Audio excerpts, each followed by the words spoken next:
नमस्कार, मैं नेहा भारती। और आज के जो दिन है, आज की वीडियो जो है उसको शुरू करने से पहले ये बताते हुए मुझे बहुत दुख हो रहा है कि जो एक एक्टर थे, हमारे बॉलीवुड एक्टर इरफान खान जी, उनका आज देहांत हो गया है।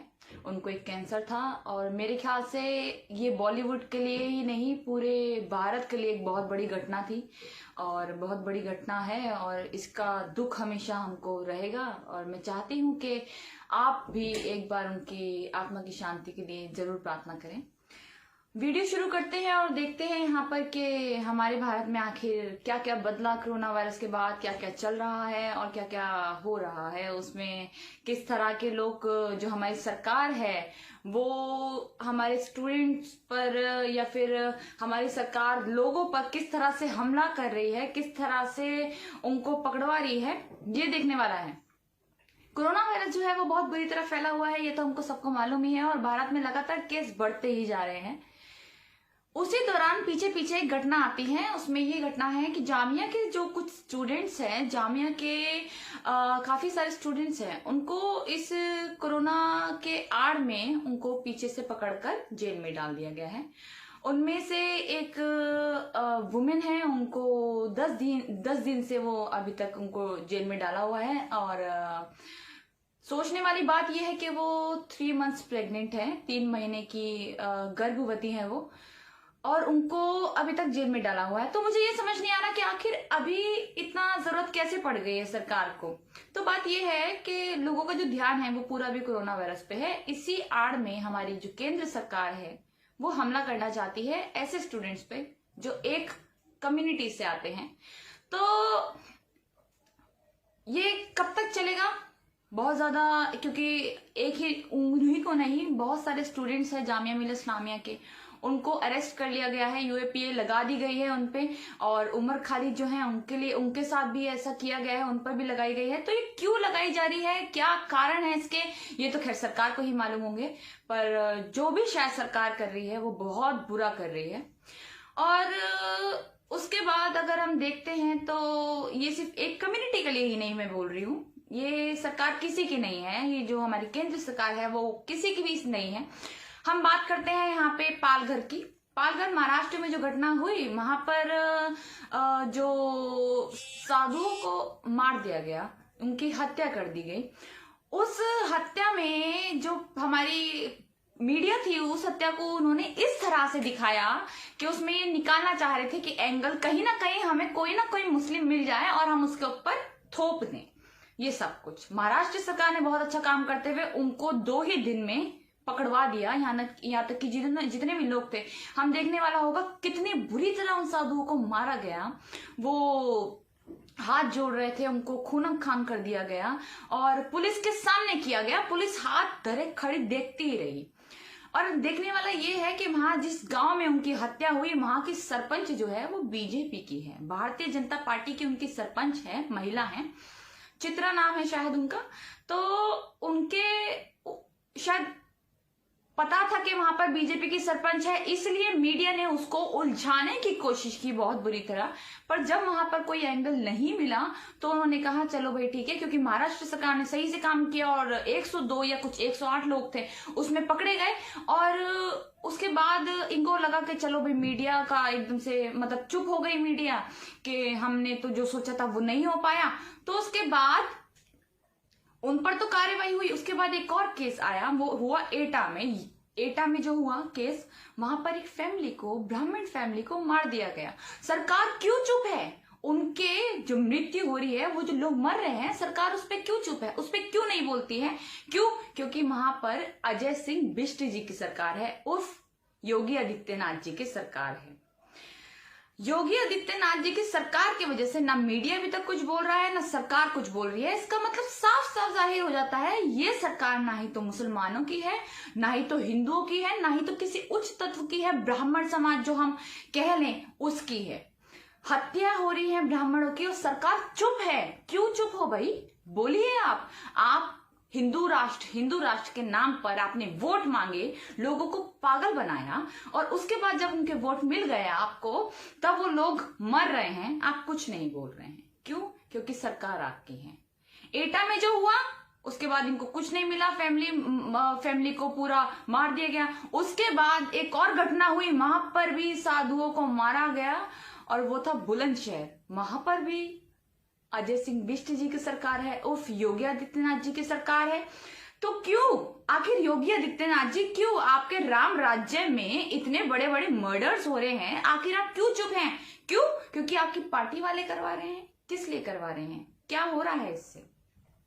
आपने हिंदुओं को अपने नाम पर वोट मांगा, जय श्री राम कर वोट मांगा। उसके बाद जब उन लोगों ने आपको वोट दिया, अब उनकी हत्या हो रही है, हत्या की जा रही है, तो आप ये ढूंढ रहे हैं उसमें कि आपको कोई मुसलमान ना मिल जाए। जनाब, हर चीज हिंदू मुसलमान से नहीं होती, इंसानियत भी कोई चीज होती है। सरकार भूल चुकी है। निर्मम हत्या हो रही है, ब्राह्मण समाज के लोग, मुस्लिम समाज के लोग मर रहे हैं, और सरकार हाथ पे हाथ धरे बैठी है। क्यों नहीं बोलती कोई मीडिया, कोई दलाल मीडिया क्यों नहीं बोलता? एक इनका रिपोर्टर भौ भौ भौ करके इतने दिन से लगा पड़ा हुआ है, एक कम्युनिटी को बदनाम करने में लगा हुआ है, हमेशा झूठी खबरें फैलाता है। और उसने उस इंसान ने सोनिया गांधी जी के लिए, जो कि सोनिया गांधी जी का हम कह ले तो बड़ा नाम है बहुत ज्यादा, उनके बारे में एक अभद्र टिप्पणी करी। अभद्र टिप्पणी कैसे करी? उन्होंने उनको बोला कि हाँ, मैं ये बोलती हूँ, मैं मरवा दूंगी।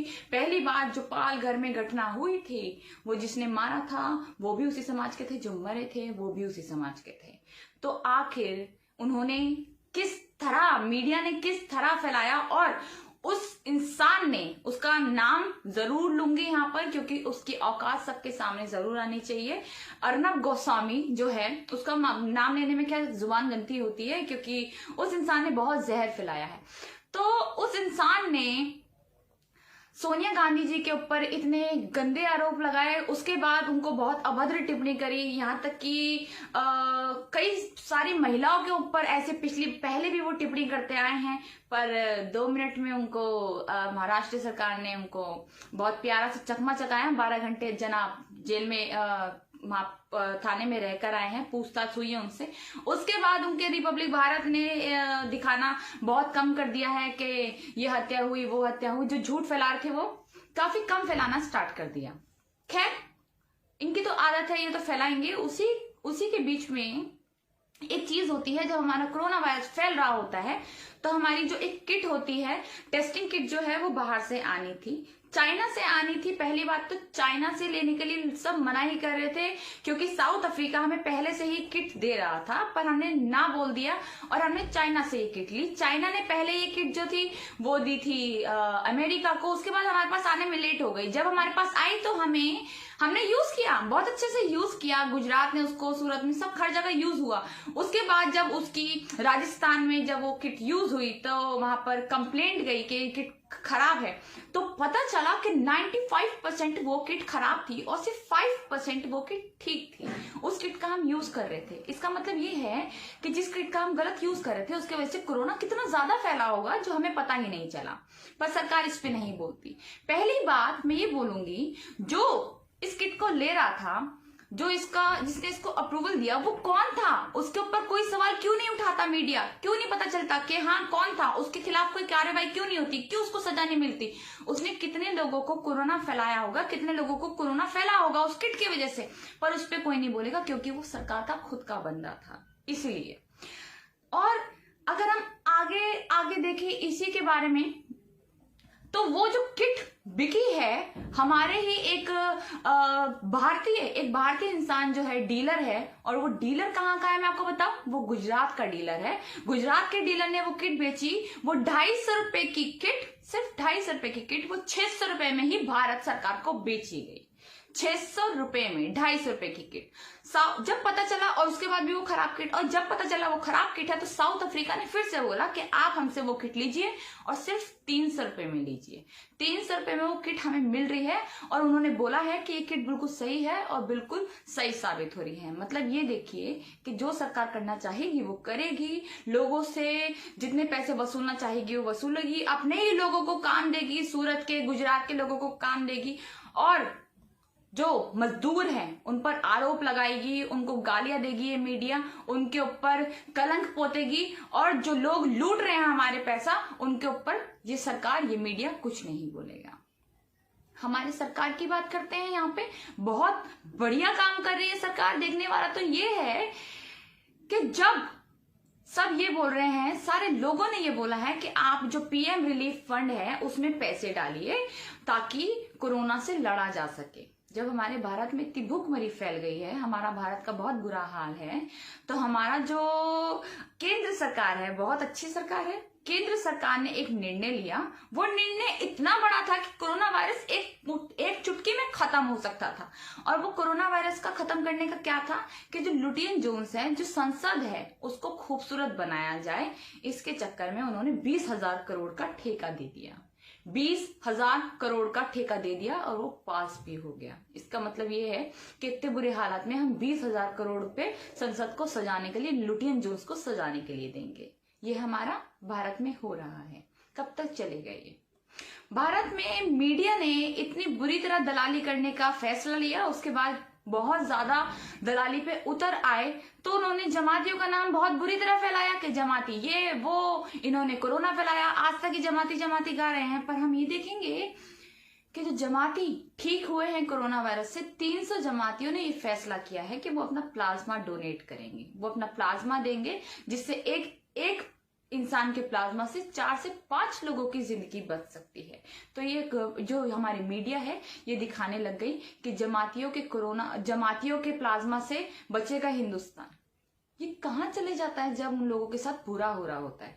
आपको दिखाने के लिए, मीडिया को दिखाने के लिए खून डोनेट करना पड़ेगा, तब आपको पता चलेगा, या गहने डोनेट करने पड़ेंगे, गहने गिरवी रखने हैं, तब पता चलेगा कि हाँ भाई कोई इंसान अच्छा है, कोई इंसान अच्छा नहीं है। कितना गिरेंगे यार, कितना गिरेंगे ये लोग। गालियां बकते हैं लड़कियों को, कोई इनके खिलाफ बोलते तो गालियां बकने पे उतर आते हैं, गंदी गंदी बातें बोलने पे उतर आते हैं। बट मुझे लगता है भारत की सरकार जो है, हमारे यहाँ जो चल रही है, ये सिर्फ अपनी सरकार है, इनको अपनी गद्दी से मतलब है। ब्राह्मण मर रहे हैं, मुस्लिम मर रहे हैं, दलितों के साथ मॉब लिंचिंग लगातार हो रही है, दलितों की लड़कियों के साथ रेप हो जाते हैं, ये सब हो रहा है, और हम हाथ पे हाथ धरे बैठे हैं। क्यों सनत, क्यों जनाब, क्यों बैठे हैं? क्योंकि ये सरकार निकम्मी है। हम कितना भी खिलाफ बोल लें इसके, कुछ नहीं हो पा रहा है। हम लोगों को एक साथ मिलकर चलना पड़ेगा। फिलहाल कोरोना का टाइम है, आप अपने घर में रहें, पर सरकार की नीतियों के खिलाफ बोलना सीखें। ये मत बोलें कि हाँ आप में दम है, आप भी अपने अंदर दम लाएं, खिलाफ बोलें, और देखिए हो जाएगा कुछ ना कुछ। कहते हैं ना, ये संसद आवारा हो जाती है जब सड़कें सुनसान हो जाती है। तो सड़कें जो है वो सुनसान हो चुकी थी, तभी संसद बहुत बुरी तरह आवारा हो चुकी है। तो अब सड़कों पे उतरकर काम नहीं चलेगा, क्योंकि कोरोना टाइम है।